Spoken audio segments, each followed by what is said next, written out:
So what I was interested in discussing is on tibial condyle fracture and what is the current evidence of the thought process among the leading experts of the world. And I found that three articles in the span of 10 years, which has kind of opened my eyes to how to approach these challenging fractures. So I grouped them as my trilogy of evidence of over the last 10 years. And the three papers that I'm going to discuss is from the same group of uh, team of surgeons who kind of helped in uh, understanding this fracture concept. So when I look at a fracture like this, what are the thought process that goes through my mind? So there is a flexion component to it. There is a posterior medial fragment, and there is an impaction on the lateral side. So how often do you, when you're looking at an X-ray, look at the mechanism of injury to decide where the fracture is, where the proximal tibia has failed? I.e., is there a varus force? Is there a valgus force? Is there a flexion element to the knee? And based on that, can you decide on how you will plan your surgical approach and your fixation? What about, so you can see the fracture fragment is exiting posterior to the tibial crest. So there is a clear-cut posterior medial fragment. So there is no dispute on the fracture pattern. But when you look at this fracture, do we think mechanism of injury and how do you approach?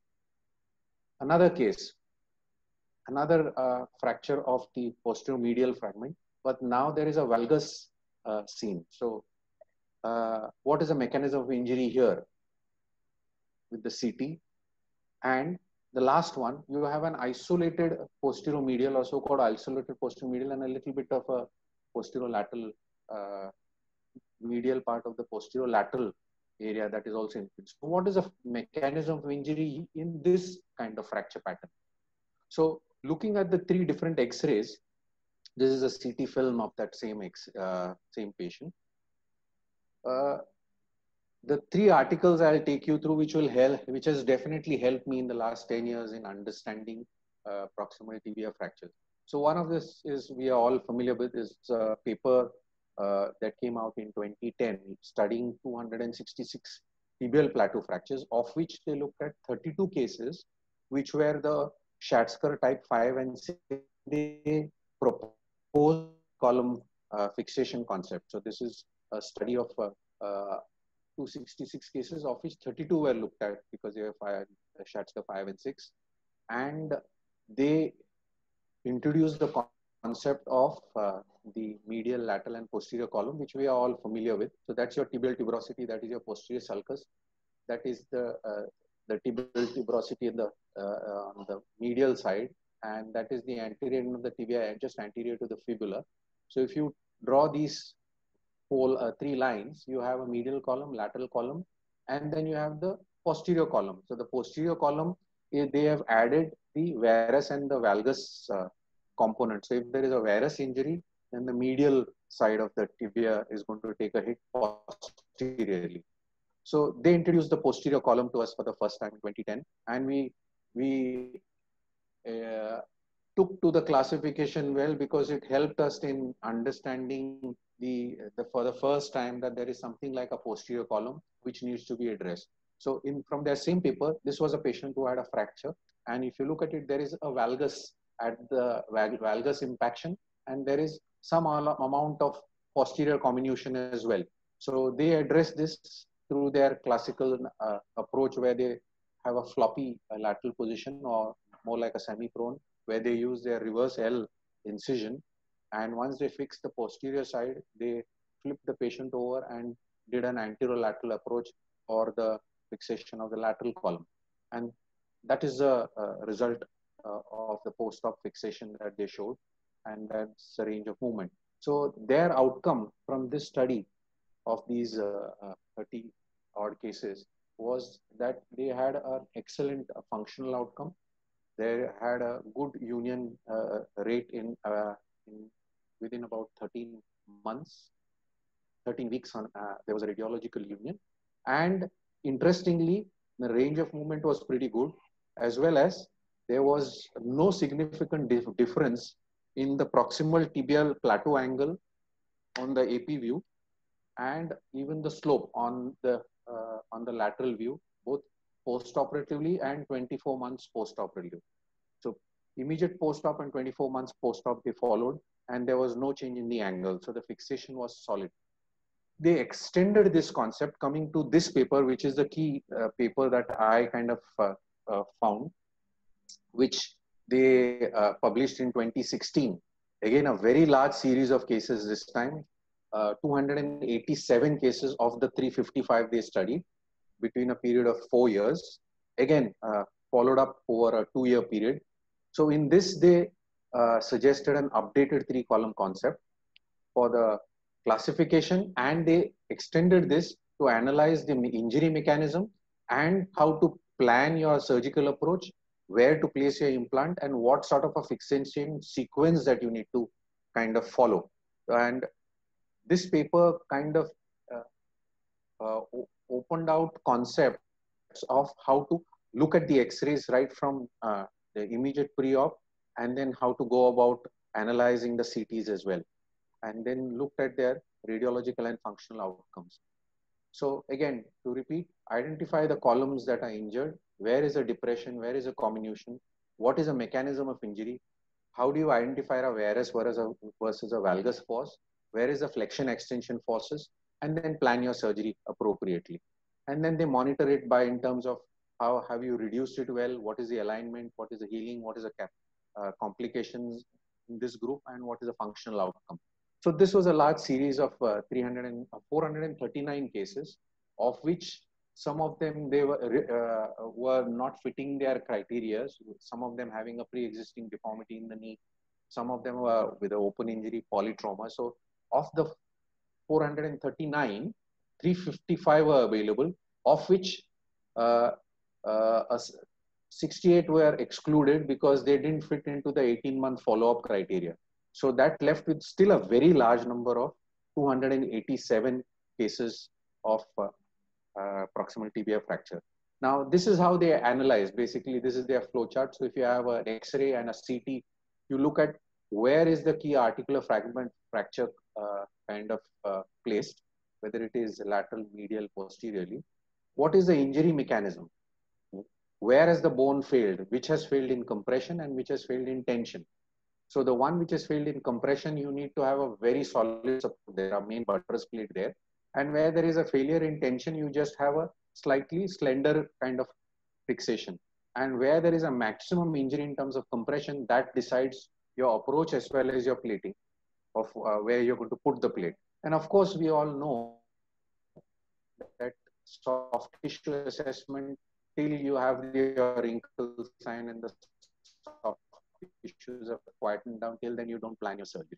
So they had a fairly good number of 1 column, 2 column, and 3 column. 3 column of the 287 were a large group, actually 82 cases of all the 3 columns which are broken, and 2 columns also was fairly large number. So overall, if you look at it, about 130 cases of 2 column and 3 column fractures were looked at, and the age distribution is as shown. So their theory was, you look at the radiology, both the X-ray as well as the CT, and then say what sort of a, looking at the residual deformity, what sort of a injury forces would have gone through the proximal knee. So first thing that you do is you look at the proximal, the medial tibial plateau angle. So normally that is an average from 85 to let's say 90. So has that decreased? And that means there is a varus force. Has that increased? That means there is a valgus force. Now you can use a CT, coronal CT images to kind of evaluate whether that angle has changed on a coronal or an AP view. So when you, this is an example. So if you have an X-ray like this, and if you get your proximal medial tibial angle measured, very obviously this is decreased. So there is a varus force that is happening here. What about in the sagittal plane? So there is an axial load. We are used to seeing the X-ray just in an AP view, i.e. in the coronal plane. But there's some forces acting in the flexion extension. So what was the knee? What is the position of the knee when the injury occurred vis-a-vis the posterior tibial slope? So this you can use the lateral view as well as a SAG reconstruct on the CT. So let us say if the posterior tibial slope has decreased, i.e. that the fragment has gone down, then there is a flexion component to it. If the dotted line suggests that the angle is increased, then as in the CT image, that means there is an extension force that is happening. So most of the injury pattern is more anteromedial or anterolateral, and that is why that tibial slope is increased. So this is how you establish whether there is a varus force or a valgus force. Then depending on where most of the compression has occurred and which is your tensile side, you decide on the compression side if you need to put a strong robust buttress plate, and on the tensile side you just need some sort of a supporting plate which is more thinner than the compression side. So now let us look at the columns that are involved. A zero column fracture is where there is just a joint depression, where there is the cortical integrity is maintained. So this is your the depressed fracture, which you can grade it as a zero column fracture, which in this series was very small number, indicating thereby there are very few just isolated joint depression. Most of them have breached the cortices. So it is a split depressed. So let us look at the individual column now with the window, with the eye of the mechanisms of injury, as well as you're planning your implant, as well as your approach. So let us see your lateral column fracture. So this is your bread and butter Schatzger type 2 and 3 fracture where there is a split or a depress. So there is a valgus force and the knee is placed in the position of extension. So the implant that you require is a robust buttress lateral column plate to prevent secondary valgus deformity, and your standard lateral approach suffice. We are all familiar with this approach. What about in a medial column injury? In a medial column injury, the knee is again in extension, but there is a varus force that is acting. And so there is an isolated medium column injury, and so you need to fix it with buttress it with a medial column plate. Again, a standard medial approach. However, remember there could be a concomitant posterior lateral soft tissue injury as well if the forces have gone continued in the position of extension. So just need to remember that. What about a posterior column? The moment there is a posterior column, you need to recognize that in the sagittal plane, the knee might have been in flexion. Now, the knee could have been in flexion and there was a varus force or a valgus force going through it. So depending on if it is a posterior medial, there is more varus. If it is a posterior lateral, then it is a valgus force. Then depending on where the fracture has occurred, medially or laterally, you have to buttress that posterior column, posterior medially or posterior laterally. If it is posterior medial isolated, then you just take a posterior medial incision. But if you have a posterior lateral fragment, then you can use a reverse L as in this case, or you can go for a posterior lateral or a Frosch approach to address that fragment. Coming to a little more challenging case where there is a medial and posterior column injury. So medial injury and posterior indicating that there is flexion, and then there is a medial injury in addition. So there could be an extension with varus, not very common, but there is a decrease in medial tibial slope angle as well as the tibial plateau angle. So you'll have to buttress the posterior medial column in this case. So you can use the approach depending on where the fracture is exited. We'll kind of look into it in a little more detail. So similarly, lateral and posterior column. So this is flexion with valgus, or it could be an extension with valgus, where flexion, where there is an increase in the slope angle, and extension, where there is an increase in tibial, decrease in the tibial slope angle, but there is an increase in the proximal tibial angle. That is why we are saying there is an extension valgus.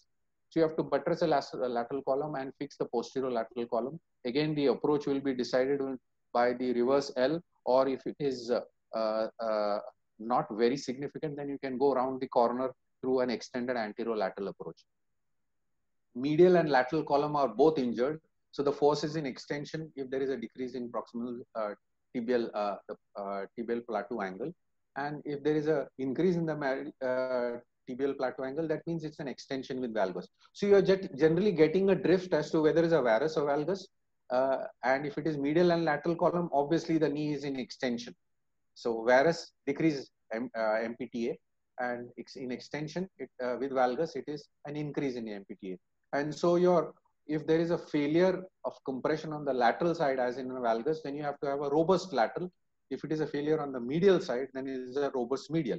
So the same principle extends to the 3 column, except that it is more complicated.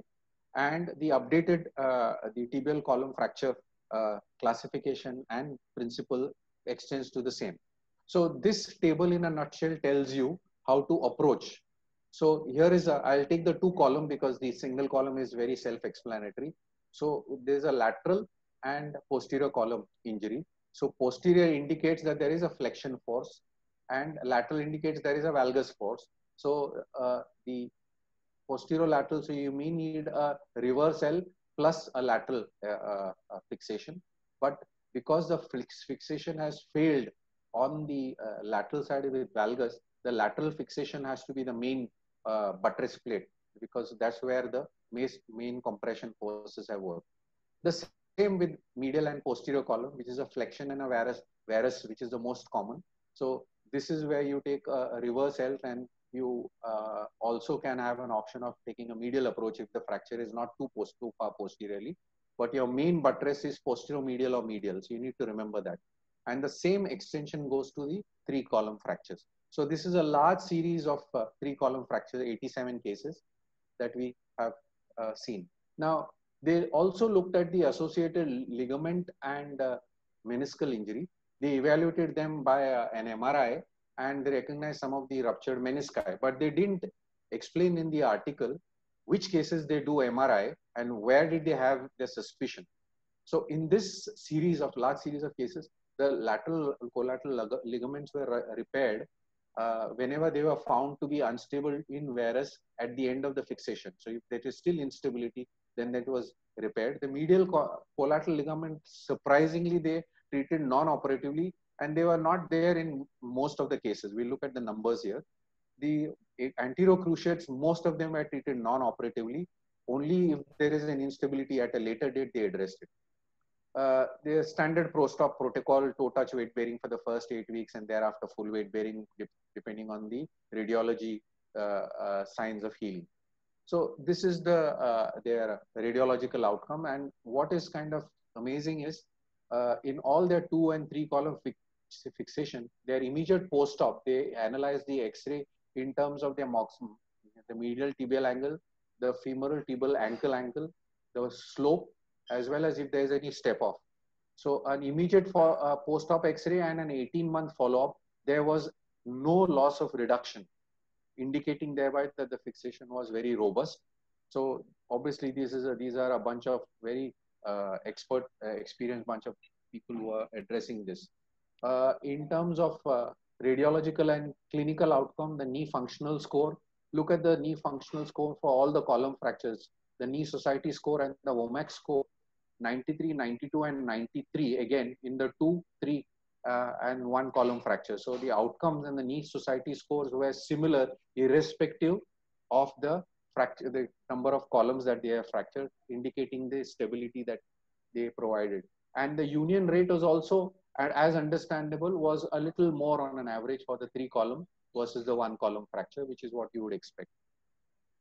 There are complications where there's delayed union, and most of the delayed unions of the 21 patients, 14 of them had an extension into the tibial shaft, indicating the severity of the injury. However, they didn't do anything different for these fractures. They just a continued observation, delayed weight bearing, and all the fractures healed without any intervention. In terms of bone graft, they had all sorts of bone graft used, so 61 out of 287. However, they said that later half of the studies, they were so confident of their fixation and the reconstruction that they stopped using any form of bone graft, whether it was allograft or any of the Kronos that they were using. So their protocol gradually changed. So this is the one case that they have showed in this article. So you can see that there is a varus element because there is a decrease in the proximal tibial angle. The tibial slope is maybe not changed much. So it is a varus force and it is in extension, and most of the comminution compression is happening on the posterior medial side. So it required a robust fixation on the posterior medial and posterior lateral side, as well as an added reconstruction on the medial side, because that has failed in compression.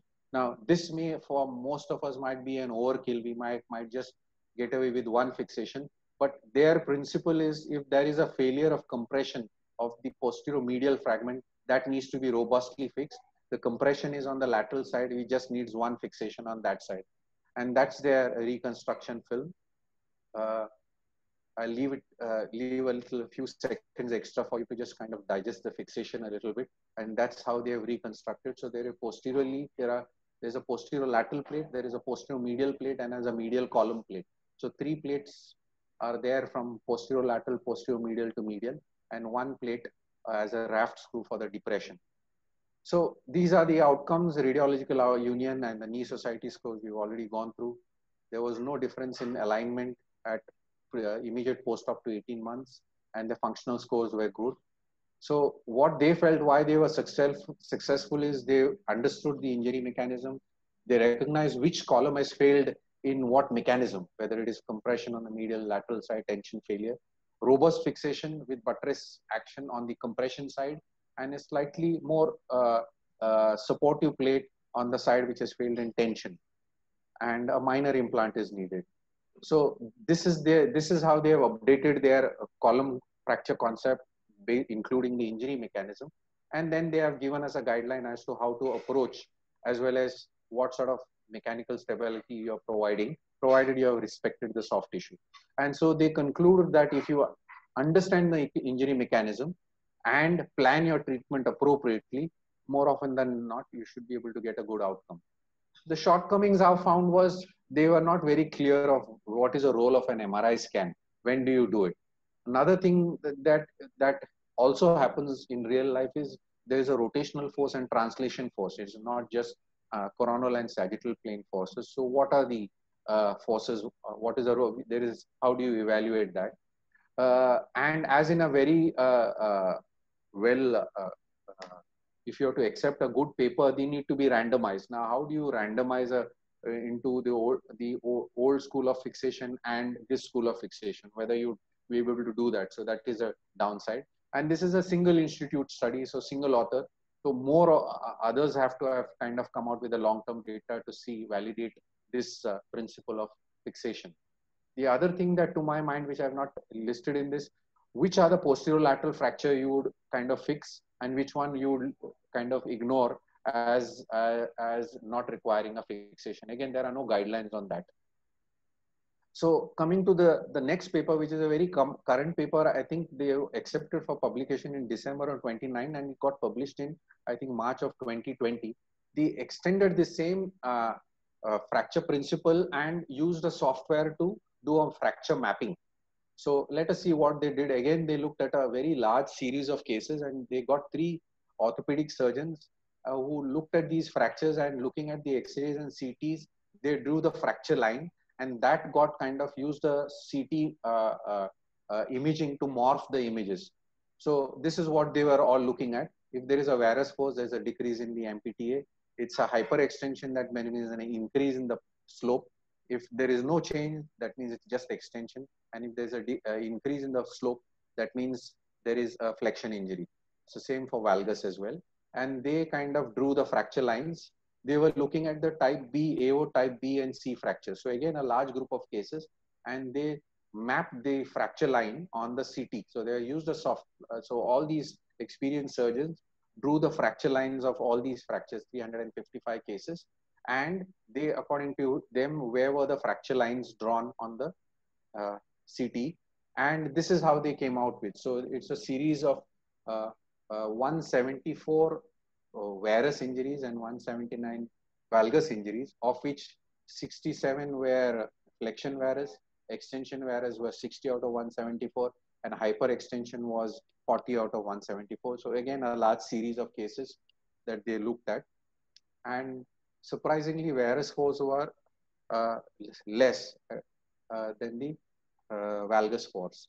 Now, they individually looked at where was the fracture concentrated on, depending on the mechanism of injury. So if it is a flexion varus, where was the injury? So the dark shade is where the maximum injury impact was seen. So let us individually look at it. If it is a flexion varus, then there was a large medial spike which was located posterior to the tibial crest. So that's your tibial crest. Most of the fracture, if it is posterior to the tibial crest, that means there is a flexion varus impact. So this is looking at drawings of all the experienced surgeons, looking at where the fracture lines were. They also said that there was a posterolateral comminution in a few. Now, which ones required fixation? That is again a matter of discussion. The moment the knee went into extension varus, the fracture geometry went a little anteriorly. Now the fracture was exiting more near the tibial crest, and some of them were splitting also. There is an anteromedial and an anterolateral spread. So posteromedial and a and an anteromedial split. So when you see a posteromedial and an anteromedial split, the injury is more in extension. Again, remember, there is a posterolateral corner involvement. That means the medial most portion of the posterolateral condyle is also involved in these injuries. And if there is a hyperextension force, now the dark area goes more anteromedially, and there is a tension failure of the PCL in these kind of injuries. So this is a hyperextension injury. The same goes with valgus. So if it is a flexion and valgus, the injury is more posterolateral, and there is a depression with the disruption of the posterior wall. Again, which ones we would fix in this isolated case depends on the extent of depression. Then you have the extension valgus, where this is your type 2-3 Schatzker split and depressed and so on. So the forces have gone more laterally. There is nothing happening on the medial side. And hyperextension. If this moment is hyperextension, then the fragment is anterolateral. And very rarely you will have a failure in the posterolateral, posteromedial corner as well in these injuries. So this is how they looked at.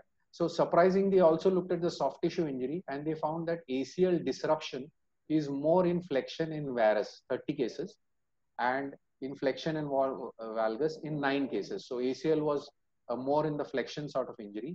PCL was not very common, and obviously PCL will be injured in the hyperextension type of injury, as is seen in 4 cases here. MCL was surprisingly very few cases of MCL isolated injury, and remember, they kind of conserved these injuries unless there was an instability on testing post fixation.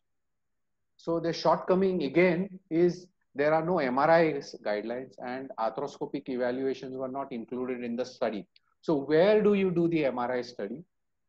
Which cases I have not been aware, but all that they have reinforced with this paper is, with the awareness of fracture mechanism, you can kind of go about and kind of guesstimate in a fairly educated manner that which ones have failed in compression, which in extension, and what are the forces that are acting on the proximal tibia.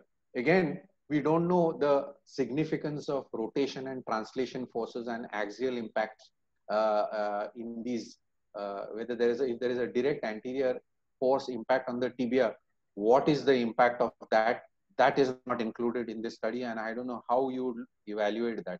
So in conclusion, they said that this morphological study demonstrated that tibial fracture topography on the articular surface would, and its supporting metaphysics, helps in identifying the principal fracture plane, what is the mechanism of injury, what are the associated fracture patterns that are seen, and the association with these subtle but ligament avulsions in these cases. And further studies would be required to evaluate the value of these potential value in the diagnosis of ligament injury, i.e. when do you ask for an MRI? Do you ask for MRI for everybody, and then have a surgical protocol for a complete surgical protocol and how to approach? Thank you.